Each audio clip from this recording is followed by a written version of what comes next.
Good morning. I'm Joe Brusuela, Senior Economist at Bloomberg LP, with your Bloomberg Economic Brief Morning Cup of Joe.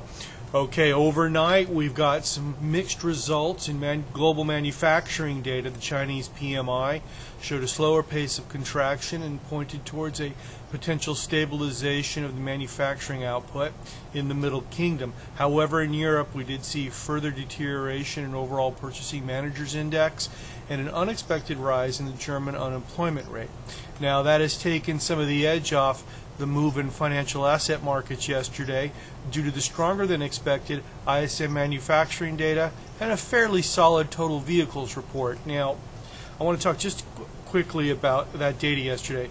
The good, inside that ISM data, we saw a strong series of export data, and that does suggest that at least through the first month, the second quarter of 2012, the slowdown in Europe has not materially affected overall demand for U.S. exports, and that's a positive here in the second quarter. Now, even though we did have some very good total vehicle sales numbers, the annualized pace was slightly slower than the quarterly average during the first quarter. That means we're going to need to see an acceleration in auto sales for the vehicles in production sector to play the role it did in overall consumption in the first quarter. We're going to want to watch that closely as we go forward.